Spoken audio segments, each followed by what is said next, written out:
What's up, everybody? My name's Travis, also known as Cash Crafter, part of the Autoview team here. Today, we're going to go over and announce the release of the Ultimate Strategy Builder within TradingView. Now, one of the most common issues I see with people coming to Autoview is they don't have a strategy to trade on their own yet. And so we made a strategy builder where you can use it on any instrument, any time frame. It takes a little bit of time and effort to get something that's going to run, that's going to be worth running, right? Something that's actually looks good in terms of back testing. But it is something very possible. And this is something that I've actually already started to actively trade one setup already with this on myself. So let's go ahead and jump into the main screen here. All right. So here I just have a chart up that you can see. And this is a brand new chart. I'm just going to go ahead and rename it. Rename it Autoview EX, just for example. What I'm going to go ahead and do is pick a random time frame. 1 minute is harder to get something more consistent. It takes a little bit more tweaking. 3 minutes, 2 minutes. Let's go 5 minutes. 5 minutes is a pretty standard time. I have the chart on electric hours. I have the candles, just normal candlesticks, and we're going to go ahead and add the indicator. And I have it saved in my favorites under Ultimate Strategy Builder by Autoview. There'll be a link down in the description for it as well. And we're going to go ahead and click it. It's going to take a second. There's a risk disclosure user agreement, basically just saying that trading is risky. You can read it by clicking right there or hovering right there. So here we go. And boom, there you go. It looks not so great right off the rip, right? But we're going to go ahead and go into the settings here, and we're going to go over kind of how this works. So you have seeds and cycles, right? So when you're cycling through, it's generating a random seed number. And so you can see here on the bottom, you have a master seed number, right? And that master seed number is the same seed number for the max day moving average RSI, the Bollinger bands, the profits and losses. And so I'm going to take you through how all the settings in here, right? Not necessarily in order, how I would normally set this up for myself, right? Epoch time, one, you don't have to worry about this. Epoch time is not important unless you're actually trying to look for a very specific time or date to start a back test on. So you can kind of ignore that. I'm going to turn on session hours, and I'm going to just say 8:30, which will be 9:30 Eastern Standard Time. And I want to back test this to 14:55, which will be 3:55. So the way that closing session times work is that it will stay open. If a trade initiates, say, at 14:50, right? It will close the candle after the 14:55 candle. So this would close it exactly at 4 p.m. If you wanted to, do the 5 minutes before, so that if you did it like this would close at 3:55. So that's kind of how that works. So I'm just going to put it as 14:55 close. This will toggle on and off whether to close it at the end of session or keep a trade open at the end of session. Here you can say if you're long, short, long only, or short only. We're just going to do long and shorts. We'll come back to risk. And the next thing that I'm going to adjust before going into anything else is I'm going down to the fixed take profit levels. And so I don't want to optimize take profit levels because I'm used to trading ES. So I kind of have an idea of what I want the take profit levels to be and the stops to be. So I'm going to look for a fixed take profit of, let's go 10 points. Let's just do a nice 2-to-1. So this is a range, right? So this is looking to see a range, But if I put the fixed points as fixed point range 10 to 10, you can see it right here on the right. The fixed profit is 10. Now my stops are disabled right now. So we're going to go ahead and go to fix price. We're going to check this and we're going to put 5. So I'm going to do a fixed stop of 5. And what I like to do is I like to go ahead and lock this in. And so if the seed is 0, it's following the master seed, right? But I'm just going to put the seed as 1. And then I'm going to check these. And what you'll see is you can see when I check this seed, this locks in that seed. So you see if I uncheck it, it follows, or it has its own like seed right there because the value is 1. But if I check it, now I'm locking in that seed number. And since the seed range is 5 to 5 and 10 to 10, now it's a locked fixed profit of 10 and 5. You can see right there. So the only thing that's checked right now is a moving average, right? And you have moving average convergence and divergence strategy. You have relative strength index, so the RSI, and then the Bollinger Bands. This is how I'm going to show you how to do this. I'm not going to change the default settings on the moving average. So what we're going to do now is every single time we cycle this, because the moving average is the only one selected, right? You'll see the moving average seed cycle change here. Now, you also see the MACD and the RSI following it, but they're not checked. So therefore it's not affecting when it takes a trade and when it doesn't take a trade. And so basically we're just going to scroll through here until we see something that we like. And this could take a little bit of time. So I'm going to go ahead and speed this part of the video up.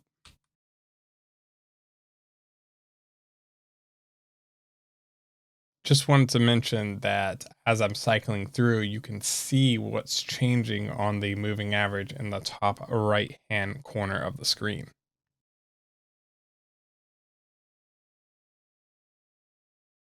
And there we go. We have something that looks very nice.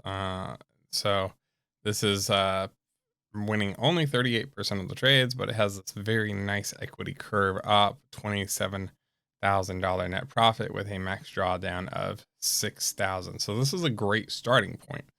All right. So what we're going to do is we're going to lock in the seed. And so you can see the seed number here is going to be the same as the master. So we're going to type it in here, 7629, 7629, 618. And we're going to hit check it off. So now that is locked in, you can see it changed to orange over here. And the other thing that I didn't mention is every single time you change a seed number, right, you can see what it's changing over here on the right hand side. I'm going to go ahead and hide that. All right. So the next thing that we're going to be looking for is we're going to skip over the RSI for now. We're going to do moving average, convergence, and divergence. Again, we're going to basically stay with the default settings here. Basically what I'm looking for is to improve either the drawdown or the net profit, or ideally both with this. So we're at 6,627. So I'm looking for something above 28,000 over here and something below 6,600 over here by running through these seeds. So we're going to go ahead and check it. And now we can go ahead and start cycling through seeds.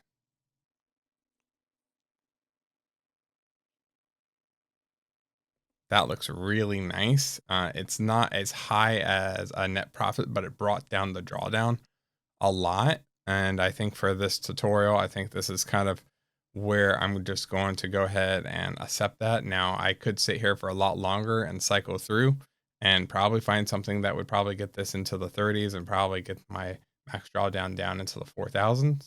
But just for this tutorial, I'm going to just go ahead and accept the seed and move on. And the other thing you can do here is like, say like, okay, let's just say I wanted to go ahead and save this seed, but I wanted to potentially look for another one, right? I don't want to lose that. So I just copied and pasted the strategy. And in the first one that I copied and pasted, I'm going to go ahead and lock in the seed number. So 94869486549. And we're going to go ahead and lock that seed in. And so make sure I locked in the correct one. Yep. So that one's locked in. So now if I wanted to turn that one off, I wanted to continue looking for potentially a better seed for this, I could. And I have the other one already saved. We're going to actually, you know what, we'll give it a couple more cycles here and see if we can't find something that might even be better. That actually might be better there. All right, so I found a slightly better one. So this is the one that we're going to go with. And I went ahead and locked in the seed, as you can see right here, 7133069. And you can see it's locked in. And so now we're going to skip the RSI, and I'll go over why in a second. We're going to go to the Bollinger Bands. We're going to use the default settings. Go ahead and turn that on. And now we are looking for something that gets us above roughly 2600 and improves the drawdown even more. And you can see right off the rip, just by turning it on, you can see it jumps up $1,000 extra in profit. But we're going to go ahead and run some cycles.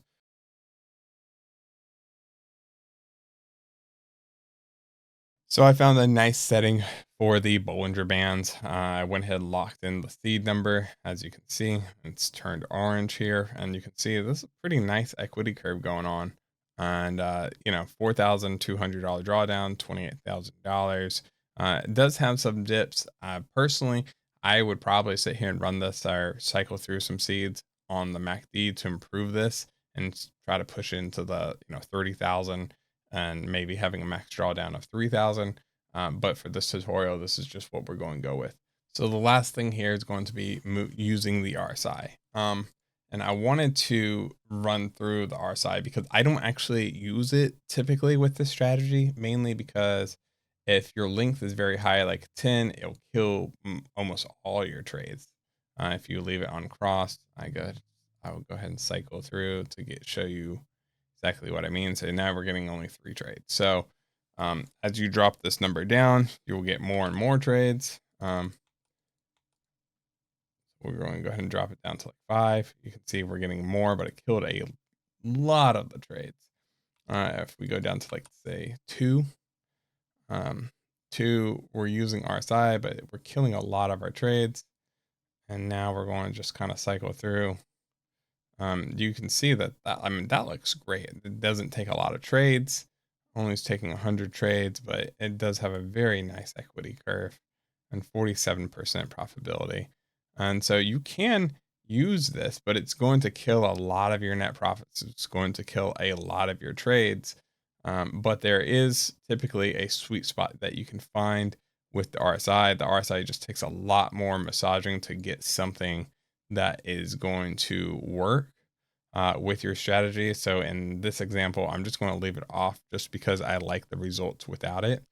From here, what I would do now is I would go back down to your net profit and your stop. And so what we're going to do here is we're going to dial in the stop and the take profit. So right now I have the stop set to 5. So we're just going to go ahead and set the stop to 4 and see if we get any better results. No, we get worse results. If I set the stop to 6, do we get a better or a worse result here? We kind of get a better result. See, this is interesting. You get a lower drawdown, but we're getting a lower drawdown, which is great, but we're getting also a lower take profit. So let's try like 5.5 and see if we get a better net profit. And nope, that kills it. So I'm going to stick with 5 and 5 just because I like that lower number. And on the take profit side, this is where we're going to go ahead and type in, let's just go through a 1-to-1 risk to reward, which will be 5 points either way. Nope. So let's go up to 6. We're just going to go up one at a time here. 7, 7. Ooh, that's actually looking pretty okay. 7, 7, 8, 8. Ooh, look at 8. 8, we're getting a very nice equity curve at 8 points there on the ES. Let's see if we can push into that $30,000 range. Nope. If you go above 10, it seems to fall apart. Maybe. Hold on. Let's see if we can get up to 15. Do a nice 3-to-1 maybe. Might work out. Ooh, look at that. At 13 points, we're talking $32,000 and $43,000 in, or $4,300 in max drawdown. Let's keep on going up to 15. See what a 3-to-1 risk to reward gets us. Because if we can run 15 points risk to reward, no. So the sweet spot seems to be 13 points. Which gets us a very nice risk to reward, gives us a nice drawdown, and just gives us this overall pretty nice equity curve. Now that we've done that, the last thing that I wanted to go over is one. This is it. This is saved. Everything's saved, so you can go ahead and run this and do your entry messages here. And there's another link to how to set the entry messages and the exit messages with Autoview. I might do another video on it, but there's already a video up on our channel. There'll be a link to it down in the description below on how to set these up with Autoview, and you can fully automate the strategy right out the gate with Tradovate. Now, what you can do here is I'm going to go ahead and copy and paste this, and we're going to go over what risk is here, right? So risk is a percent based on the whatever your trading's current value is. So it does fluctuate. But what you can do is, the idea is that, let's just say we want to make the stop based on the ATR here, right? And we want, so you can see that's still 3,200, but now our drawdown has gone up to 6,200. And so what I'm going to do here is we're just going to run through different ATR values really quick. And I will show you what we can do with the risk setting, because it's actually pretty cool. All right, so that's 2. I have a feeling we're probably going to end up around 3.4 here will be the best setting on the ATR. And this is just like, once you do so much back testing and so many like optimization and building strategies, you kind of just get a feel for what works on what time frames. So we're going up to 3. Oh, I bet you 3.3 will be the best here. Best performing one. There's 31. See, am I right? 32. Ooh, 32 or 3.2 is pretty good. And 3.3. 3.3. All right, 3.2. So we're just going to go with 3.2 for now. And we're going to keep the take profit at a fixed value. So now what this is doing, this is fluctuating the stop, right, off an ATR value. And so the ATR value is always changing. So for example, all right, it took me a second to find an example, but now you can see that the stop is fluctuating based on the ATR. This stop is 36 ticks. If I go over here to the short, right, and I put it here, you can see that this stop is a lot higher at 70 ticks. So what we can do now is we can try to make the risk per trade about the same every single trade, meaning that when you have a smaller stop, right, it's going to take more contracts. And if you have a bigger stop, it's going to take less contracts. So I just know from trading ES already, I know that this probably needs to be point something. So what we're going to do is we're going to start out with, let's say 0.1. And so remember that we have 356 total trades. So we want the total trades to still be there, right? So that's too low. A lot of trades aren't happening because the stop is too big to even initiate one contract. All right, so now we're in 0.2 territory. And you can see an example of it already right here because the stop is really big, right? You can see it only takes one contract on this trade, but because this stop is a lot smaller, it's taking 3 contracts on this trade, or it takes 2 actually, but it's flipping this one. This short here is flipping it. And so then therefore it's taking 3. So you can kind of see what it's doing. But let's go up to 0.3. Give it a little bit more wiggle room here, because it's still killing some of the trades off at 0.3. So now we have 353 trades. Let's see at 0.4. How many trades do we have? 354. 355. 356. Nope, 355. All right. So that looks like the sweet spot right there. And so now you can see that the amount of contracts is going to fluctuate per trade based on the location of the ATR. And so that is a way of adjusting risk to capitalize on the most amount of profit that you can make trading the strategy. Now, the flip side to this is that, it can be worse or better depending on your type of strategy, your stop loss and stuff. But if your stop loss is all fluctuating and your targets are always fixed, typically risk will always work in your favor. So it's just kind of food for thought there. It does take a little bit playing around with to get into figuring out what works best, but honestly, $71,000 and $20,000 drawdown is not a bad for what it's a 6 months, I think. Let's see. This is starting in November, going back to July, so this is about 6 months. And that's pretty much it. That's the kind of rundown on how I would go about optimizing for an Autoview strategy. You don't have to use risk if you don't want to. I don't personally like to use it that often, but I do definitely use it on some of my strategies. But it's just one of those things that I think is kind of unique, kind of cool. And if you want to use it, it's there.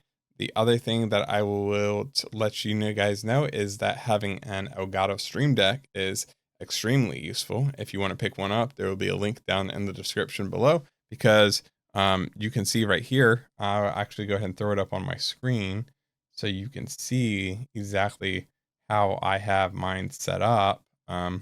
Let's go jump to my main screen, and you can see right here, these 9 toggles right here, it's literally up arrow, up arrow, up arrow, up arrow, up arrow, and then pause for 4,000 milliseconds. Here it's 5 up arrows. So that one was 10, this one's 5, and this one is just 1, and then a 4,000 pause. And it will just keep on going and going and going and going. And so when I'm optimizing, I'm not sitting here having to press the arrow key over and over and over and over and over and over again. I can just press that button, watch a Netflix show, and keep an eye out on which ones pop up. If something good pops up, I can go ahead and press that button again, and it will stop it from continuing. So extremely useful. Definitely pick one up for yourself. I highly recommend it, because even if you get one, they have like the small one that only has 3 keys. That's all you need. If you want to get into just optimizing, very, very useful. Very handy. Last thing I wanted to mention is that the deep back testing with this strategy doesn't seem to be working accurately, and it has something to do with having the seeds and the cycles. TradingView doesn't seem to like it. So ignore the deep back testing for now. What we're going to do is probably have to build another strategy for you to plug in all your seed numbers into that will be accurate on the deep back testing. But that's it for now. Make sure you guys like, subscribe to the channel if you guys haven't already. If you have any questions, leave them down in the comments and I will answer them either in the comment section or in an upcoming video going over this strategy builder again. See ya.